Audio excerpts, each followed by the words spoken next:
भारतीय स्वतंत्रता संग्राम के इतिहास में शहीद-ए-आज़म भगत सिंह का नाम स्वर्ण अक्षरों में लिखा गया है। उन्होंने अपने छोटे से जीवन में जो काम किए, उन्होंने करोड़ों भारतीयों के हृदय में अमर स्थान बना लिया। भगत सिंह केवल एक स्वतंत्रता सेनानी ही नहीं थे, बल्कि वे एक क्रांतिकारी विचारक, लेखक और देशभक्त युवाओं के प्रतीक थे। बाल्यकाल और पारिवारिक पृष्ठभूमि। भगत सिंह का जन्म 28 सितंबर 1907 को पंजाब प्रांत के लायलपुर जिले के बंगा गांव, अब पाकिस्तान में हुआ था। उनके पिता किशन सिंह, चाचा अजीत सिंह और स्वर्ण सिंह सभी आज़ादी की लड़ाई में सक्रिय थे।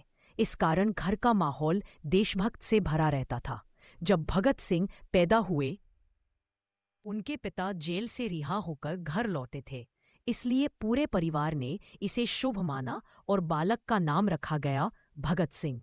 बाल्यकाल से ही भगत सिंह अत्यंत तेजस्वी और जिज्ञासु स्वभाव के थे। वे अपने आसपास घटित घटनाओं से गहराई से प्रभावित होते थे। उन्होंने अपने बचपन में ही खेतों में पेड़ लगाते हुए कहा था, मैं ऐसे पेड़ लगाना चाहता हूं जो बड़े होकर देश की आज़ादी में काम आए। जलियांवाला बाग का प्रभाव। 1919 में जब जलियांवाला बाग हत्याकांड हुआ, तब भगत सिंह केवल 12 वर्ष के थे। उस दिन जनरल डायर ने सैकड़ों निहत्थे भारतीयों पर गोलियां चलवा दी। अगले ही दिन भगत सिंह अपने स्कूल से सीधे जलियांवाला बाग पहुंच गए।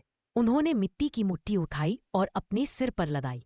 उन्होंने कहा, यह मिट्टी शहीदों के खून से लाल हुई है, इसे मैं जीवन भर याद रखूंगा। उस दिन से भगत सिंह के मन में आज़ादी की ज्वाला भड़क उठी। वे केवल किताबों में नहीं, बल्कि क्रांति की राह पर चलने के लिए तैयार हो गए। शिक्षा और विचारों का निर्माण। भगत सिंह ने प्रारंभिक शिक्षा अपने गांव में प्राप्त की।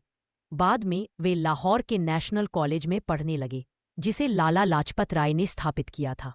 वहां उन्होंने अनेक क्रांतिकारी छात्रों से मित्रता की और राजनीतिक, सामाजिक तथा ऐतिहासिक विषयों पर गहराई से अध्ययन किया।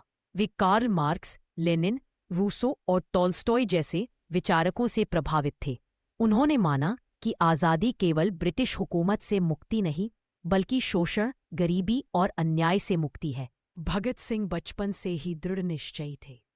एक बार उनके माता पिता ने उनका विवाह तय किया, तो उन्होंने कहा, अगर गुलाम भारत में शादी करूंगा तो मेरी दुल्हन केवल आज़ादी होगी। क्रांतिकारी संगठनों से जुड़ाव। 1923 में Bhagat Singh Hindustan Republican Association HRA से जुड़े, जिसे बाद में उन्होंने और उनके साथियों ने Hindustan socialist Republican association HSRA में परिवर्तित किया। इस संगठन का उद्देश्य था अंग्रेजों के खिलाफ संगठित क्रांति करना और भारत में एक समाजवादी गणराज्य की स्थापना। भगत सिंह ने अपने साथियों राजगुरु, सुखदेव, चंद्रशेखर आज़ाद और बटुकेश्वर दत्त के साथ कई योजनाएं बनाई। उन्होंने लेख, पर्चे और अखबारों के माध्यम से जनता को जागरूक किया। उनका प्रसिद्ध नारा था, इनकलाब जिंदाबाद। लाला लाजपत राय की मृत्यु और सैंडर्स हत्याकांड। 1928 में अंग्रेज सरकार ने साइमन कमीशन भेजा, जिसमें कोई भारतीय सदस्य नहीं था। पूरे देश में साइमन गो बैक के नारे गूंज उठे। लाला लाजपत राय ने लाहौर में विरोध प्रदर्शन का नेतृत्व किया। ब्रिटिश पुलिस अधिकारी जेम्स ए स्कॉट ने प्रदर्शन पर लाठीचार्ज करवाया, जिसमें लालाजी गंभीर रूप से घायल हुए और कुछ दिनों बाद उनका निधन हो गया। भगत सिंह इस घटना से बहुत दुखी हुए। उन्होंने बदला लेने की ठानी। 17 दिसंबर 1928 को उन्होंने अपने साथियों राजगुरु और चंद्रशेखर आज़ाद के साथ मिलकर सैंडर्स, जो स्कॉट समझे गए थे, की हत्या कर दी। इसके बाद भगत सिंह गुप्त रूप से लाहौर से फरार हो गए। असेंबली बम का